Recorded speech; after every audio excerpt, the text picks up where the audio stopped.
sejahtera buat kita semua. Balik lagi bersama kami di channel LPK PPSDM Restu Group. Oke teman-teman, kemarin kita udah belajar yang mengenai analisis beban kerja.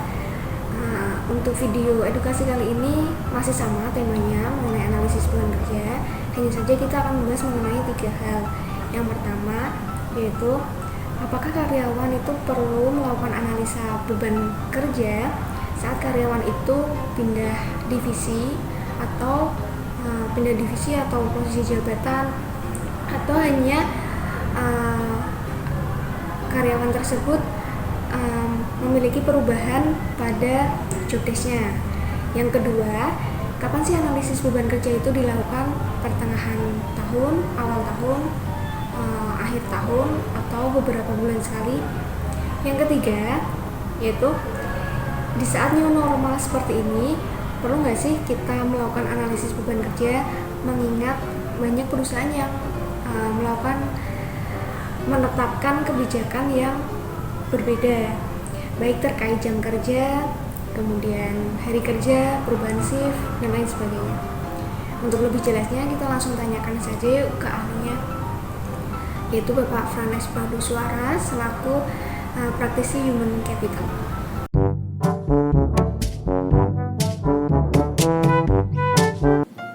Oke, baik, terima kasih Mbak Selvi atas pertanyaannya. Memang betul sekali, jadi apabila karyawan itu menempati posisi yang berbeda, kata kuncinya, kita perlu menganalisis beban kerja yang baru. Itu harus dilakukan, karena tentu dengan beban kerja yang baru, apakah divisi tersebut akan dikembangkan sejauh mana, itu tentu kita akan lihat dari hasil analisis beban kerja tersebut. Baik itu dia dipindah ke divisi yang berbeda ataupun masih di divisi yang sama, yang jelas ketika dia melakukan pekerjaan yang berbeda, itu perlu sekali dilakukan analisis beban kerja, terutama oleh atasan atau pemimpin dari departemen tempat karyawan itu bekerja.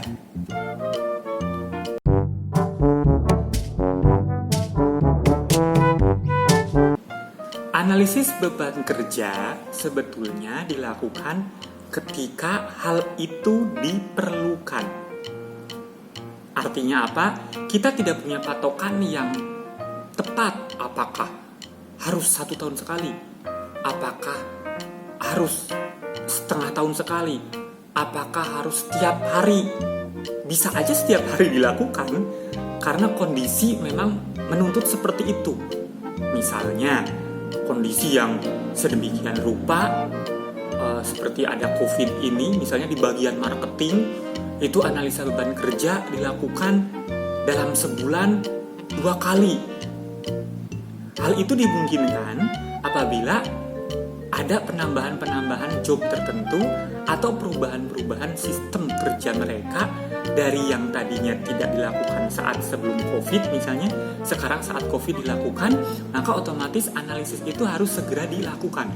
Artinya, apakah beban kerjanya semakin meningkat ataukah justru semakin menurun?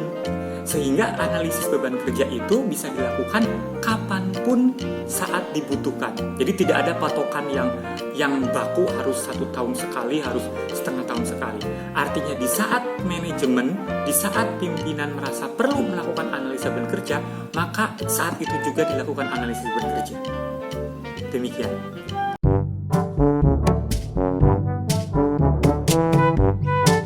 Terima kasih. Memang itu hal yang baru, ada era COVID ini, new normal ini adalah hal yang baru buat kita. Dan kita harus terbiasa dengan adaptasi yang cepat. Artinya apa? Analisis jabatan adalah suatu proses adaptasi pada keadaan yang baru ini. Jadi artinya analisis jabatan itu sangat diperlukan di saat di era new normal ini. Di adaptasi kebiasaan baru ini kita perlu sekali melakukan analisis beban kerja pada setiap bagian departemen dari sebuah perusahaan itu. Karena betul sekali ada perusahaan-perusahaan yang membagi kerja waktu efektifnya di kantor dan di rumah. Analisa beban kerja juga kita harus sampai on the spot. Jadi analisa beban kerja juga selain dari waktu yang dia butuhkan, kita juga harus memastikan apakah karyawan kita itu ketika melakukan pekerjaan di rumah, mereka fasilitas secara teknisnya tersedia atau tidak. Karena itu tentu akan mengganggu jam atau waktu efektif bekerja. Artinya apa? Bisa nggak dia dari rumah itu kirim email ke kantor atau ke atasannya ketika work from home dilakukan? Bisa nggak mereka online setiap saat ketika kita membutuhkan, ketika mereka WFH di rumah? Hal-hal seperti itu juga termasuk dalam analisis beban kerja yang sifatnya kualitatif, bukan kuantitatif saja. Seperti form yang kemarin itu sifatnya kuantitatif. Jadi kita melihat menganalisis beban kerja itu berdasarkan waktu penyelesaian dengan waktu efektif kerja. Itu beban kerja. Sedangkan kita juga perlu menganalisis beban kerja itu dengan analisis kualitatif. Kualitatif itu artinya hal-hal yang atau data-data yang bisa kita lihat di lapangan secara langsung, yang artinya mempengaruhi terhadap waktu efektif bekerja. Jadi perlu sekali dilakukan analisis beban kerja di saat era COVID seperti ini, termasuk melakukannya dengan analisis kualitatif. Artinya bagaimana kondisi dia di rumah, bagaimana kondisi dia di perusahaan, sehingga waktu efektif bekerja tetap dapat tercapai. Demikian. Oke teman-teman, tadi 3 hal itu udah dibahas. Teman-teman udah ada gambaran ya, udah paham. Untuk video edukasi kali ini cukup sekian. Semoga bermanfaat. Jangan lupa nantikan video selanjutnya. Untuk yang belum subscribe, silahkan subscribe dulu channel ini. Bagi yang udah, jangan lupa like, comment, and share. Terima kasih.